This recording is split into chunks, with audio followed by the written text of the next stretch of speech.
하나님 아버지 감사 찬송 드립니다. 우리들에게 이렇게 좋은 매일 모일 수 있는 교회를 허락하여 주시고 우리 이민자들이 거의 매일 아침과 저녁으로 모여서 예수님의 이름 노래 부르고 찬양하고 높이게 하심을 감사합니다. 하나님 우리에게 허락하신 것들을 우리가 열심히 다 사용해서 모든 세대 모든 성도들이 이곳에서 하나님을 예배하고 하나님을 높이며 인생이 변화되는 역사들이 일어나게 하여 주시옵소서. 하나님 부족한 종이 사도행전의 말씀에 떡을 뗍니다. 하나님 이것이 그냥 지식이 되지 않고 크라이스트처치 한인장로교회가 사도행전의 역사로 들어가는 성령님의 놀라운 주권적인 역사들이 이 어려운 세상 가운데 일어나게 하여 주시옵소서. 성령님의 넉넉하고 승리하시고 이기시는 그 역사가 하나님 우리 체험하면서 우리 모두의 신앙이 건강하게 자라게 하여 주시옵소서. 하나님 축복하며 예수 그리스도의 이름으로 기도합니다. 하나님의 말씀 사도행전 2장 14절부터 21절 보겠습니다. 사도행전 2장 14절부터 21절입니다. 자, 14절부터 21절까지만 우리 함께 합독하겠습니다. 베드로가 11 사도와 함께 서서 소리를 높여 이르되 유대인들과 예루살렘에 사는 모든 사람들아, 이 일을 너희로 알게 할 것이니 내 말에 귀를 기울이라. 때가 제3신이 너희 생각과 같이 이 사람들이 취한 것이 아니라 이는 곧 선지자 요엘을 통하여 말씀하신 것이니 일러스되 하나님이 말씀하시기를 말세 내가 내 영을 모든 육체에 부어주리니 너희의 자녀들은 예언할 것이요 너희의 젊은이들은 환상을 보고 너희의 늙은이들은 꿈을 꾸리라. 그때 내가 내 영을 내 남종과 여종들에게 부어주리니 그들이 예언할 것이요 또 내가 위로 하늘에서는 기사를 아래로 땅에서는 징조를 베풀리니 곧 피와 불과 연기로다. 주의 크고 영화로운 날이 이르기 전에 해가 변하여 어두워지고 달이 변하여 피가 되리라. 누구든지 주의 이름을 부르는 자는 구원을 받으리라 하였느니라. 아멘. 사도행전 강의 네 번째 시간으로 베드로의 오순절 설교라는 제목으로 말씀을 전하겠습니다. 성경에는 설교가 많이 기록되어 있습니다. 그런데 모든 설교들이 다 좋은 열매를 거둔 것은 아닙니다. 스데반 같은 경우는 최고의 설교를 했는데도 한 사람도 그 자리에서 회개하지 않고 순교를 당했습니다. 예레미야도 좋은 설교를 많이 했죠. 근데 백성들이 아무도 듣지 않고 그러다 결국 나라가 망했습니다. 그런데 오늘 본문에 기록된 이 사도 베드로의 설교는요, 성경에 있는 어떤 설교보다도 가장 성공적이었던 그런 설교였습니다. 아마 인류 역사 속에서 설교했던 설교들 중에 주님의 설교를 제외하고 가장 성공적이었던 설교가 아닌가 싶습니다. 오순절에 베드로가 일어나서 설교했는데요, 한 번에 3,000명이 회심하는 또 교회에 등록되는 역사가 일어났습니다. 어마어마한 일이 일어난 거죠. 자, 사도행전은 이것이 베드로의 능력이 아니라 오순절에 강림하신 성령님의 역사, 그 결과였다고 우리에게 말씀합니다. 자, 그러니까 여러분, 성령님이 오시면 이런 엄청난 일들이 벌어집니다. 할렐루야죠. 자, 우리가 사도행전을 계속 수요일에 묵상하면서 우리 안에 마땅히 생겨나야 하는 어떤 소망이 있다면 바로 이런 성령님의 역사입니다. 성령님을 기대하고 기다리는 그런 일들이 우리 안에 일어나기를 축복합니다. 오늘은 오순절에 베드로를 통해 이 3,000명의 영혼을 추수하신 이 엄청난 성령님의 역사가 우리 가운데 일어날 때 우리가 무엇을 기대할 수 있는지 또 우리가 무엇을 준비해야 되는지 몇 가지만 살피도록 하겠습니다. 먼저 첫 번째로 성령의 역사는 오해받을 수 있다는 겁니다. 성령의 역사는 오해가 많습니다. 우리가 그 사실을 기대해야 되는 거죠. 본문을 보시면 성령님의 역사가 처음부터 오해받고 있는 것을 보게 됩니다. 사람들이 말합니다.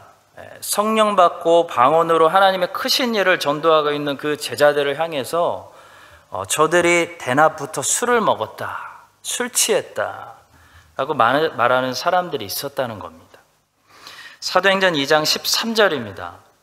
또 어떤 이들은 조롱하여 이르되 그들이 새 술에 취하였다.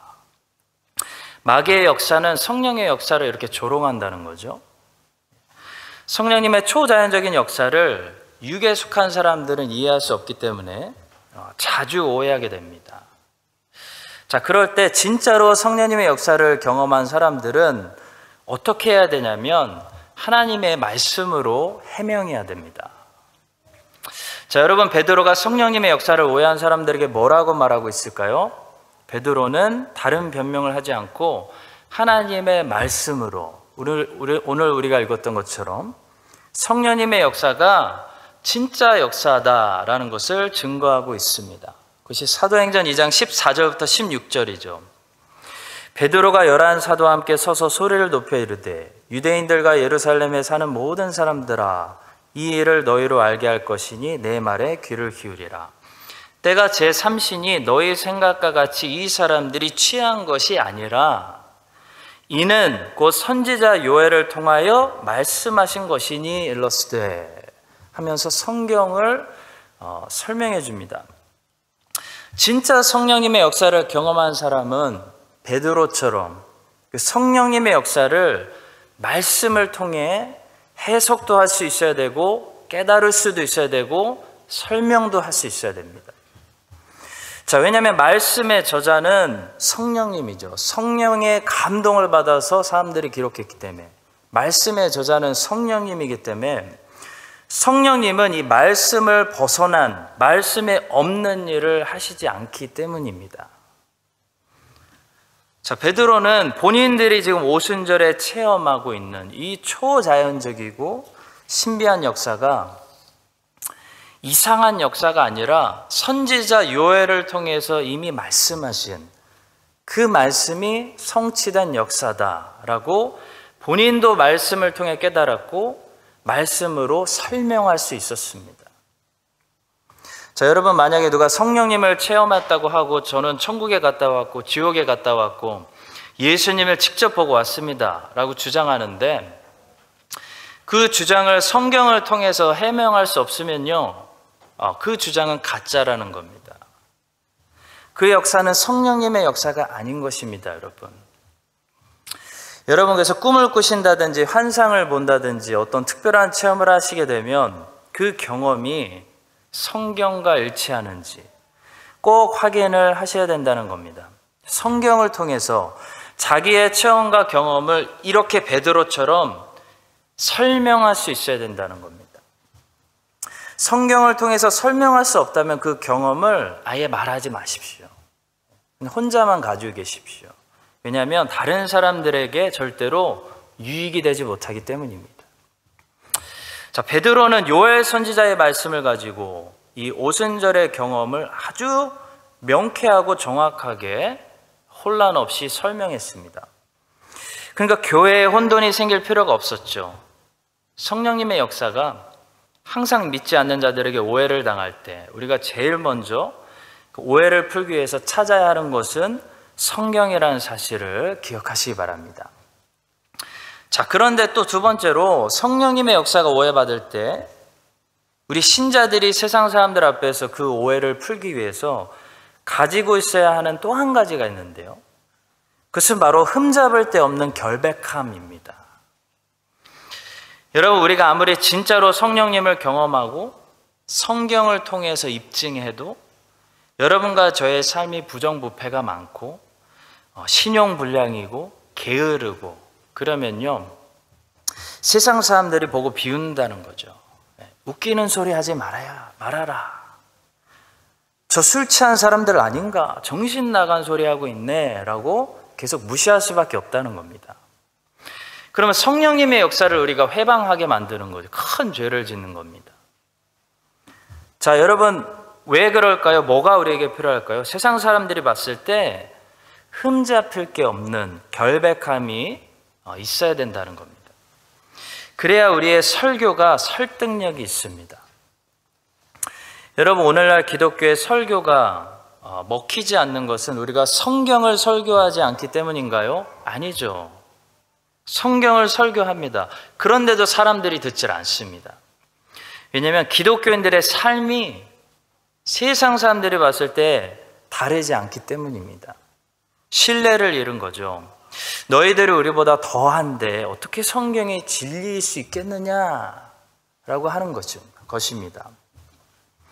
이 초대교회 역사를 보시면 트라야누스라는 이 로마 황제 때 기독교는 로마 제국에서 엄청난 오해를 받았습니다. 트라야누스 황제가 역사 속에서는 꽤 존경받는 황제입니다, 나름. 그런데 기독교인들에게는 기독교를 핍박한 악한 황제입니다. 그런데 이 사람이 왜 기독교를 핍박했는지 그 이유가 불분명합니다. 그는 기독교에 대해서 굉장히 많은 오해를 가지고 있었습니다. 기독교인들은 모여서 사람을 잡아먹는다, 성만찬 하는 것을 그렇게 오해하고, 그들은 로마 제국의 신들에게 분향하지 않고 다른 신을 섬기면서 반역을 준비한다, 이런 편견을 가지고 있었습니다. 그래서 총독 플리니우스라는 부하를 시켜서 그리스도인들을 가까이서 조사하게 했습니다. 근데 그리스도인들을 매우 가까이서 자세히 조사한 총독 플리니우스가 트라야누스 황제에게 띄운 서신이 오늘까지도 남아 있습니다. 대단한 기록이 있습니다. 그 서신을 읽어보면 그리스도인들에게서 흠을 찾으려고 해도 얼마나 흠을 찾기가 어려웠는지, 그리스도인들이 당시 얼마나 결백했는지를 역사가 보고합니다. 그들은 새벽이 되기 전 어느 일정한 날에 모임을 갖고 신으로 여기는 그리스도에게 찬양을 올리곤 했습니다. 또 죄를 짓지 않고 도둑질, 간음, 사기를 행하지 않을 것이라고 맹세했습니다. 이것이 그들이 행한 잘못의 모든 것이었습니다. 이런 의식이 끝나면 음식을 먹기 위해 모였습니다. 순결한 음식이었습니다. 이상한 것은 없었다 이거죠. 저는 이미 이런 비밀 의식들을 금지하는 명령을 내린 적이 있습니다. 그래서 저는 집사라 불리는 2명의 여자, 노예를 고문하여 그들의 진상을 알려고 했습니다. 안타깝지만 저는 그들로부터 미신적인 것을 행한다는 것 외에 다른 혐의를 찾을 수 없었습니다. 그래서 조사를 더 이상 할 수 없어서 당신의 조언을 얻기로 결정하고 이렇게 서신을 띄웁니다 라는 역사 자료가 우리에게 남아 있습니다. 초대교회 성도들의 삶이 워낙 도덕적이고 모범적인 그런 시민의 삶을 살았기 때문에 멀리서는 오해할 수 있어도 가까이 갈수록 흠잡을 게 없는 결백한 삶이었다는 겁니다. 성도 여러분, 얼마나 우리에게 도전이 됩니까? 위로도 되죠. 여러분, 우리의 삶이 세상 사람들이 보기에 이래야 된다는 겁니다. 그래야 메시지의 파워가 있을 수 있습니다. 멀리서는 오해할 수 있습니다. 저 사람들은 왜 맨날 저렇게 교회에 모이는가? 거기 안에서 모여서 도대체 뭐 하는 거야? 근데 막상 교회 안에 가보면 이상한 일을 하는 것이 아니라 서로 사랑을 나누고 격려가 있고 거기 위로가 있고 하나님을 찬송하는, 보이지 않는 하나님을 찬송하는 그런 결백한 모습을 우리가 보여줘야 된다는 거죠. 그래서 믿지 않는 사람들이 와, 그래서 교회가 참 다닐만 한 곳이구나, 이런 곳도 있구나 라는 감탄이 나와야 된다는 겁니다. 다니엘이 그랬죠. 다니엘은 경쟁자들이 다니엘을 죽이려는 목적으로 흠을 잡으려고 털고 털었는데 그렇게 오랫동안 높은 자리에 있었던 사람이 털고 털어도 흠잡을 게 하나도 나오지 않았습니다. 다니엘서 6장 4절이 말씀합니다. 우리를 도전합니다.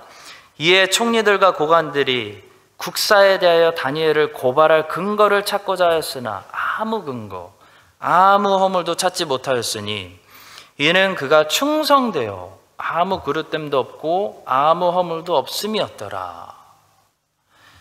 다니엘이 이런 사람이었기 때문에 다니엘이 입을 열 때마다, 하나님을 증거할 때마다, 하나님 말씀을 선포할 때마다 믿지 않는 사람들이 다니엘이 말한다, 그리고 들었다는 겁니다. 성도 여러분, 성령님의 역사는 늘 오해받을 수 있습니다. 오해가 많습니다. 자, 그때 베드로처럼 하나님의 말씀으로 확인해야 되고 설명할 수 있어야 됩니다. 이것이 이상한 일이 아니라는 걸 우리가 설명할 수 있어야 된다는 거죠. 하나님의 말씀이 설명하지 못하는 것은 성령님의 역사가 아닌 것입니다. 자, 또 성령님의 역사를 성경을 가지고 우리가 설명할 때 뭐가 필요하냐면 신뢰가 필요하다는 거죠. 신뢰를 우리가 얻으려면 우리의 삶이 깨끗해야 됩니다. 흠이 없어야 됩니다. 여러분 기억하십시오. 우리가 어떤 종업원이 매우 불친절하면 그 집에 음식 때문에 다시 안 가는 것이 아니라 종업원 때문에 다시 안 갑니다. 마찬가지로 우리가 아무리 진리인 메시지를 가지고 있어도요, 그 메시지를 전하는 우리 메신저들이 세상 사람들이 보기에 꼴보기 싫으면 세상 사람들은 메시지 때문에 안 듣는 것이 아니라 우리 때문에, 그 메신저들 때문에 메시지를 거부한다는 사실 우리가 기억해야 됩니다. 여러분과 저의 삶이 결백해서 완벽할 수는 없겠죠. 근데 결백해서 그리스도인다워서 성경에 약속하신 이 성령님의 권능들이 나타날 때 그 일들을 세상에 담대하게 설명하고 증거할 수 있는 순결한 증인들이 될 수 있기를 주 예수님의 이름으로 축복합니다. 자, 두 번째로 우리는 오늘 본문에 나오는 베드로를 보면서 하나님은 준비된 자를 쓰신다라는 사실, 기본적인 사실, 우리가 다 아는 사실 배우게 됩니다. 베드로의 오순절 설교를 통해서 이 3,000명이 회개한 사건은 베드로 때문은 아닙니다. 성령님 때문이죠. 성령님이 오순절에 역사하신 결과입니다. 결과. 자, 그러나 성령님의 이런 역사가 베드로를 통해서 일어났다는 것을 우리는 주목할 필요가 있습니다. 여러분, 성령님은 누구를 통해서도 역사하실 수 있는 분이시지만 아무나 사용하시지는 않습니다. 누구나와 아무나는 완전히 다 다른 말이죠. 다른 말입니다. 우리는 하나님께서 누구를 통해서도 일할 수 있다는 사실을요, 하나님이 아무나 사용하신다는 사실로 오해하지 말아야 됩니다.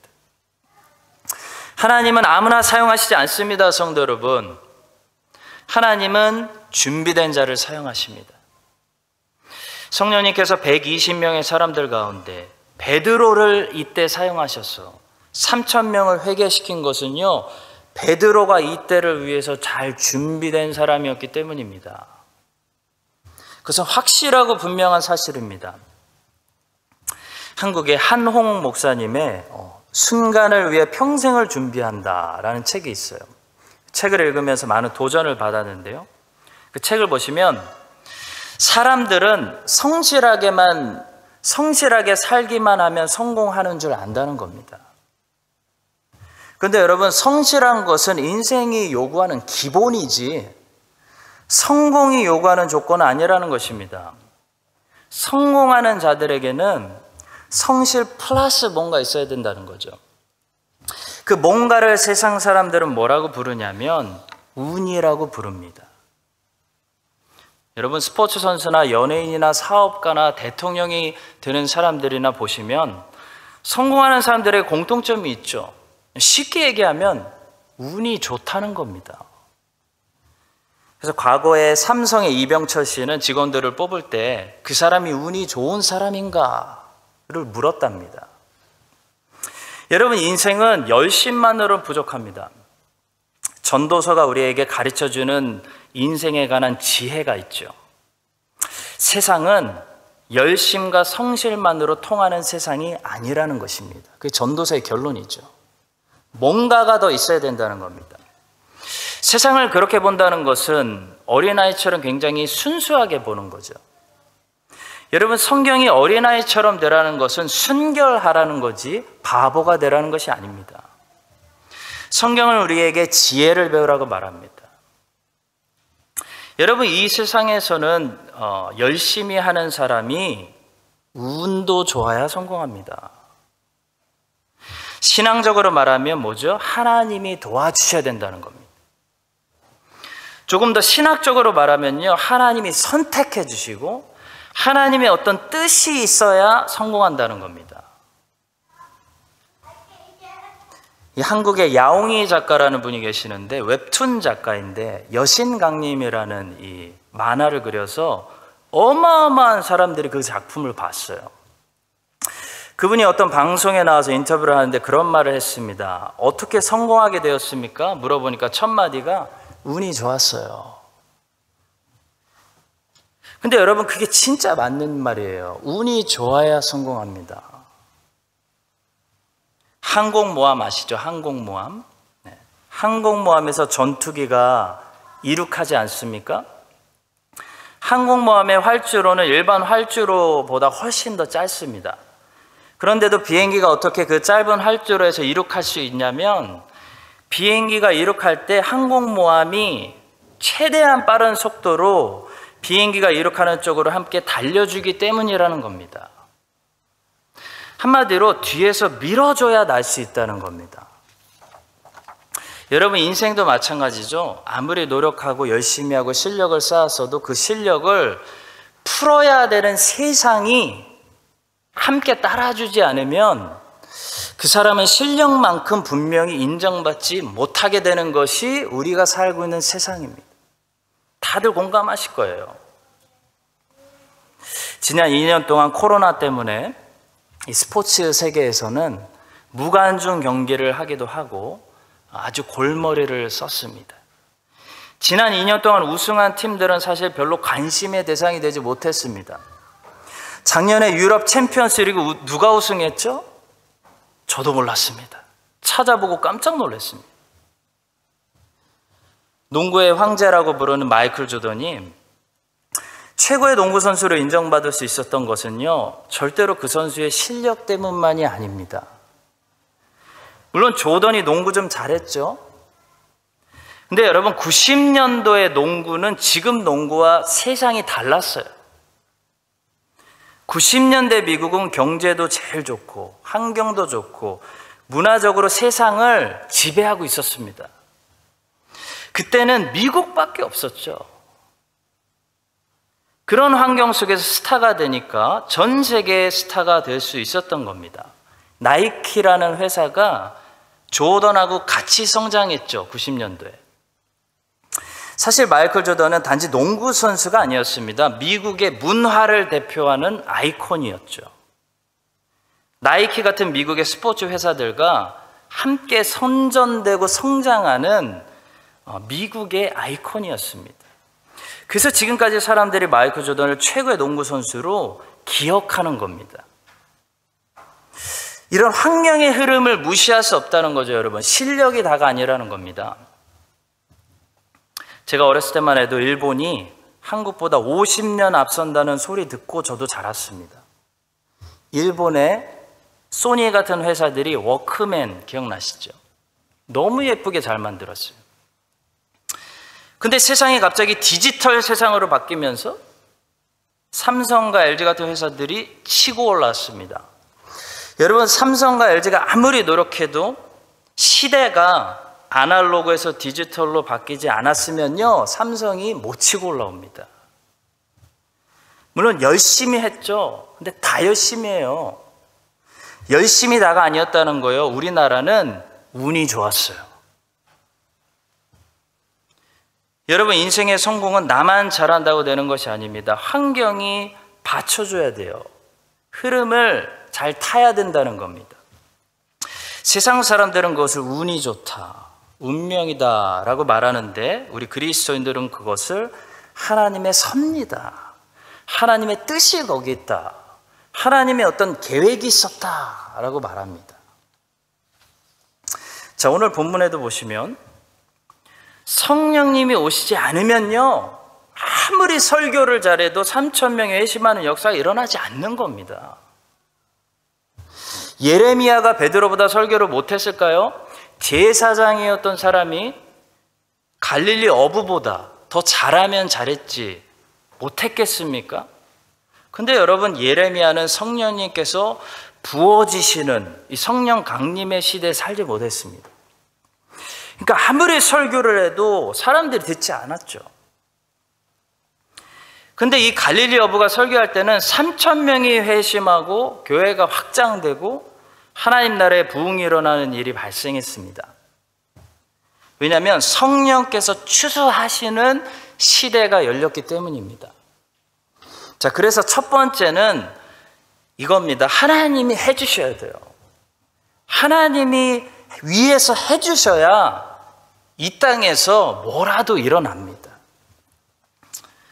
자, 그런데 여기 또 중요한 메시지가 있습니다. 하나님의 뜻이 있어도 쓰임받는 사람들이 있고 쓰임받지 못하는 사람이 있다는 겁니다. 이게 문제죠. 왜 그럴까요? 하나님은 준비된 사람을 쓰시기 때문입니다. 하나님은 아무나 쓰시지 않습니다. 하나님은 준비된 자를 쓰십니다.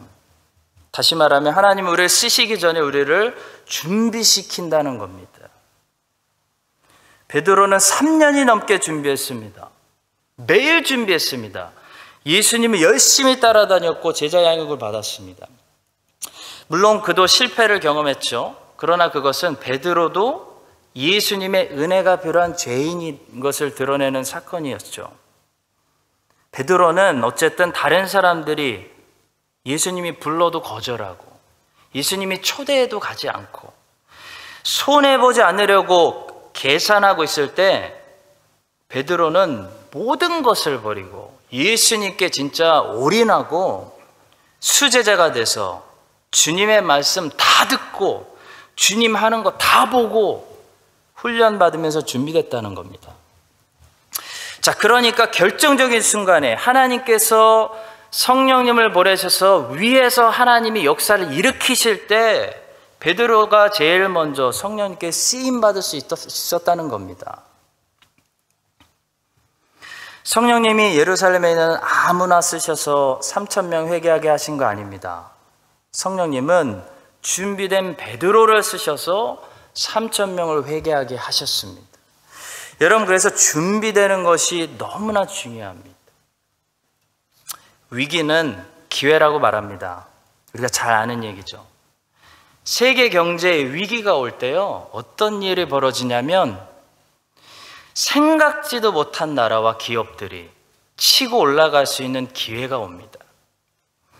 여러분, 그런 차원에서 이 코로나를 위기로만 보지 마시기 바랍니다.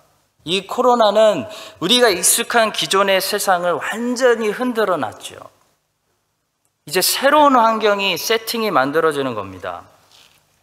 이럴 때 나라들도 그렇고 기업들도 그렇고 모든 분야가 마찬가지죠. 이때 기회를 잡는 사람들은 성공하는 겁니다. 자, 그런데 누가 기회를 잡느냐? 준비된 사람이 기회를 잡는다는 거죠. 준비된 사람만이 역동의 시대에서 리더가 될 수 있는 것입니다. 다니엘을 보십시오. 어느 날 갑자기 느부갓네살 왕이 바벨론에 있는 박수, 술객 포함해서 모든 지혜자들 다 죽이겠다고 난리를 쳤습니다. 갑자기 위기가 왔습니다. 다 죽게 생겼습니다. 자, 근데 그 위기가 다니엘에게는 기회가 됐습니다. 하나님이 그렇게 만드셨죠. 다니엘에게는 그 위기가 다니엘에게는 기회가 되게 만드신 겁니다. 다니엘은 신앙적으로나 학구적으로나 인격적으로 모든 면에 남들 쾌락을 즐길 때, 왕의 음식으로 쾌락을 즐길 때 준비되고 있었던 사람이기 때문이죠. 그래서 위기의 상황 속에서 다른 사람들은 다 주가가 떨어질 때 혼자 치고 올라가서 어떻게 되죠? 나라의 두 번째 사람이 됩니다. 여러분, 하나님께서 여러분들 모두에게 이런 기회를 주시기를 간절히 축복합니다. 먼저 첫 번째는 하나님이 기회를 주셔야 됩니다. 성공하는 사람들의 인생을 보면 절대로 한 걸음 한 걸음 올라가지 않습니다. 여러분, 냉정하게 우리 생각해 봅시다. 성공하는 사람들은요, 한 방에 올라가요. 성공하는 사람들에게 성실은 기본이죠. 성실 없으면 아예 게임을 생각하지 말아야죠. 성공하는 사람들은 성실하게 한 걸음 한 걸음 올라가다가 요셉처럼 다윗처럼 한 방에 올라갑니다. 세상 사람들은 그걸 운이 좋다라고 말하는데요, 우리는 그것을 하나님의 섭리라고 부릅니다. 근데 하나님의 섭리가 아무에게나 기회가 되는 것은 아니라는 거죠. 준비된 사람에게만 기회가 됩니다. 베드로는 잘 준비되어 있었습니다. 근데 어느 날 갑자기 성령께서 이 그릇을 그냥 흔들어 써버리니까 놀라운 일이 일어났습니다. 하루아침에 예루살렘의 최고의 설교자가 된 거죠. 3,000명의 핵심자를 한 방에 얻었습니다. 엄청난 추수를 했습니다. 여러분과 저도 그 순간을 위해서, 하나님이 쓰시는 그 순간들을 위해서 평생 잘 준비되어지는 그런 사람들이 될 수 있기를 주님의 이름으로 축원합니다. 어부 베드로를 기꺼이 기쁨으로 받으시고 써주신 이 성령 하나님께서 부족한 여러분과 저의 삶을 받으시고 우리를 흔들어 써주시기를 예수 그리스도의 이름으로 축복합니다. 자, 마지막 세 번째로, 성령이 역사하시면 우리는 반드시 말씀의 사람이 된다는 것입니다. 여러분, 우리가 큰 인물이 되고 기왕이면 높은 자리에 올라가고 성공하고 하는 것도 그 이유가 중요하죠. 그 이유, 목적, 동기.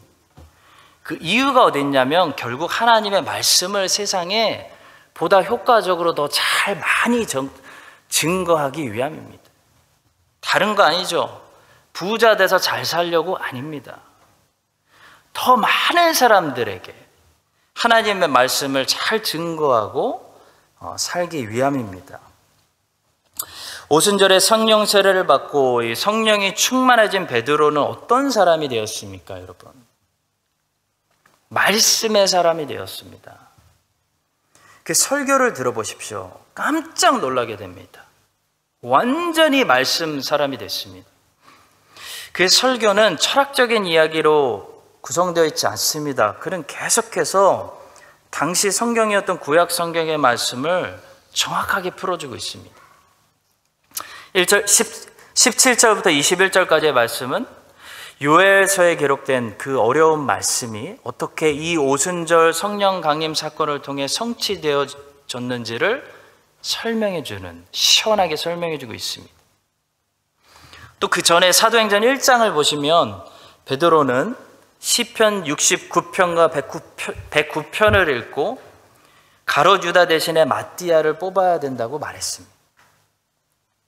다시 오순절의 설교를 들어보시면 그는 다윗이 말한 구절들을 계속해서 인용하면서 성경을 풀어주고 있습니다.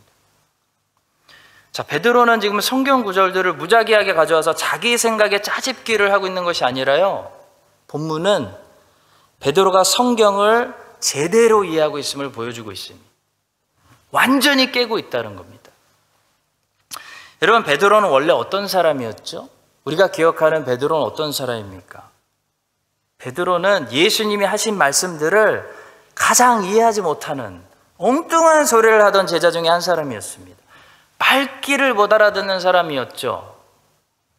변화산에서 모세와 엘리야가 주님을 위하여 초막을 짓자 말했던 사람이 베드로입니다.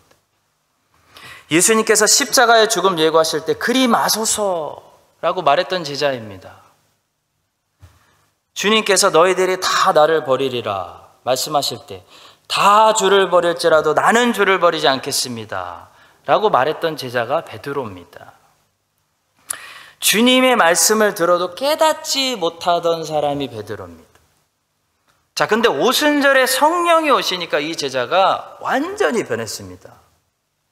어떤 면이 변했는지를 보셔야 됩니다. 물론 다른 면들도 많이 변했어요. 페이션트해진 것 같고, 근데 모르겠습니다. 여전히 좀 흥분하는 것 같습니다. 많은 면들이 변했는데요, 여러분, 우리가 주목해야 될 것은 가장 두드러진 변화는, 중요한 변화는 하나님의 말씀을 정확히 깨달았다는 겁니다. 이해하기 시작했다는 겁니다. 성도 여러분, 성령께서 하시는 일이 그거예요. 성령께서 우리 안에 계시면서 우리에게 하시는 일이 있는데 바로 주님께서 하신 말씀이 생각나게 하시고 주님의 말씀이 깨달아지게 하시는 겁니다. 그래서 아버지의 마음을 아들이 헤아리듯이 아빠 아버지의 말씀이 이런 거구나 깨닫게 해주신다는 거죠. 자, 이것이 하나님의 자녀가 성령님을 마음에 충만히 모시고 계시다는 가장 확실한 증거입니다. 하나님 말씀을 깨우쳐 주시는 것, 성령님이 내 안에 계시다는 증거이죠. 사랑하는 성도 여러분, 2021년도 무섭게 가더니 어느새 거의 저물어가고 있습니다. 자, 올해 질문하겠습니다. 하나님의 말씀 많이 배우셨나요? 스스로 돌아보십시오. 다른 것도 중요하죠. 그렇지만 요거 돌아보십시오. 하나님의 말씀 2021년도에 나는 많이 깨달았다. 많이 배웠다. 그 말씀이 그거구나. 아버지의 마음이 그거구나. 성령님과 교제하고 동행하는 사람들은요, 그 무엇보다도 하나님의 말씀이 보이기 시작하는 그런 축복을 누리게 되는 것입니다. 여러분과 제가 한 해를 이제 마무리하고 주님 앞에 채점을 받아야 하는 이 시점에 아직 한 달이 남아 있습니다. 자, 성공하는 사람은 마무리가 달라요. 마무리를 잘 하셔야 돼요. 마무리. 여러분 농구 경기도 보시면 다 비슷해요. 성적이 2점차, 3점차 비슷하게 가다가 그 끝에 1분, 끝에 그 20초 거기서 승패가 갈리는 겁니다. 이제 한 달 남았습니다. 이 한 달을 마무리를 잘 하셔서 말씀을 많이 묵상하시고 성령 충만 받으셔서 하나님의 뜻, 하나님의 마음 깊이 깨달아지는 그런 성령님의 역사가 저와 여러분 우리 모두 안에 일어나게 해주시기를 간절히 소원하고 축복합니다. 우리 함께 기도하겠습니다. 우리 함께 기도하고요. 수요 예배는 이제 해도 길어지고 했기 때문에 제가 축도하고 마치고 서로 가시면서 얼굴 보시면서 인사하시고 성도의 인사도 교제입니다. 성도의 교제 나누고 돌아가도록 하겠습니다. 우리 함께 오늘 주신 말씀 3가지 가지고 기도하겠습니다. 더 기도하고 싶으신 분들은 금요 예배 나오시면 되겠습니다. 첫 번째, 성령의 역사는 언제나 오해가 많습니다. 오늘 본문도 보시면 성령의 역사를 조롱하는 사람들이 있었고요. 2000년 역사 속에서 성령의 역사는 오해가 많기 때문에 성령의 역사는 뭐가 중요하냐면 설명해주고 해석해주는 일이 너무나 중요합니다. 크리스찬은 어떤 책임이 있냐면 성령님을 오해하지 않도록 성령님의 역사를 해석해주고 설명해줘야 돼요. 성경으로 증거돼야 됩니다. 모든 성령님의 일들은 성경으로 증거하고 우리가 해석할 수 있어야 됩니다. 또 우리의 삶이 결백해야 됩니다. 우리의 삶이 결백하고 깨끗할 때 우리의 말을 믿게 되는 거죠. 우리는 종업원의 친절함을 보고 맛이 좀 떨어져도 그 집을 찾아가는 것과 같습니다. 우리의 삶이 결백할 수 있도록 성령님의 모든 일을 성경으로 증거할 수 있도록 우리 함께 이 시간 기도하도록 하겠습니다. 주님. 두 번째 함께 기도할 때 하나님은 준비된 자를 쓰십니다. 인생은 하나님이 위해서 해주셔야 되지 하나님 없이 열심히 공부해도요, 열심히 돈 벌고 열심히 살아도 절대로 안 됩니다. 열심히 공부해서 하버드에 들어갈 수는 있겠죠. 그렇지만 하버드가 망할 수도 있는 겁니다. 세상은 하나님이 해주셔야 됩니다. 하나님 없이 사는 사람들은 하나님 없이 내 열심으로 할 수 있다, 이런 사람들은 오늘 말씀 듣고 회개해야 됩니다. 겸손해져야 됩니다. 하나님이 해주셔야 됩니다. 그러나 하나님이 해주실 때 또 하나님은 아무나 쓰시지 않습니다. 여러분, 하나님은 약한 자도 쓰시고 누구나 쓰실 수 있지만 아무나 쓰시지 않는다는 겁니다. 하나님이 우리를 훈련하실 때 준비되어야 됩니다. 그래서 잘 준비될 수 있는 베드로처럼 다 준비된, 요셉처럼 준비된 훈련을 계속 받는 여러분과 제가 될 수 있도록, 준비될 수 있도록 하나님 우리를 써주시옵소서. 우리 함께 기도하도록 하겠습니다. 하나님, 마지막으로 우리 함께 결단하고 기도합시다. 성령님이 임하시며 우리를 말씀에 정통한 사람들로 만들어 주십니다. 성령 충만한 사람은 말씀을 통해 하나님을 깊이 압니다. 말씀 한 절 큐티를 해도 하나님 말씀이 마음이 깊이 느껴지는 거죠. 성령님이 깨닫게 해주시기 때문에. 이런 복을 우리 크라이스트처치 한인장로교회 모든 성도님들 받으시기를 축복합니다. 우리 함께 기도합시다. 성령 충만 받아서 하나님 성경 창세기부터 요한계시록까지 하나님 말씀이 깨달아지는 그런 역사 있게 하여 주시옵소서. 우리 마지막으로 함께 기도하고 제가 기도하고 수요 예배 마치겠습니다. 함께 기도하겠습니다. 우리를 사랑하여 주셔서 감사합니다. 수요일 저녁에 하나님 주의 자녀들이 모였습니다. 모일 때마다 하나님의 사랑이 우리 심령 가운데 넘치게 부어지게 하여 주시고 확인되게 하여 주시고 하나님 사랑이 또 옆에 형제자매들과 나누어지면서 격려를 받고 위로를 받고 다시 꿈을 꾸고 다시 일어나고 하나님이 주시는 그 새 힘으로 목금토 잘 살아갈 수 있도록 하나님 수요 예배에 오시는 모든 분들에게 하나님 하갈이 하나님 눈이 열려서 물을 마셨던 것처럼 이스마엘이 다시 힘을 얻었던 것처럼 생수를 발견하는 역사가 일어나게 하여 주시옵소서. 축복하며 예수 그리스도의 이름으로 기도합니다. 아멘. 지금은 우리를 준비시켜 주시는 예수 그리스도의 은혜와 우리를 사랑해 주시는 하나님 아버지의 놀라우신 사랑과 우리를 써주시는 성령 하나님의 교통하심이 오늘 말씀을 듣고 베드로처럼 그 시간을 위하여 항상 준비되어지고 성령 하나님께 크게 쓰임받아서 많은 영혼들이 주님께 돌아오게 하는데 귀한 도구로 사용되어지기를 결단하는 모든 하나님의 자녀들 위해 이제부터 영원까지 함께 하시기를 간절히 축원드립니다. 아멘.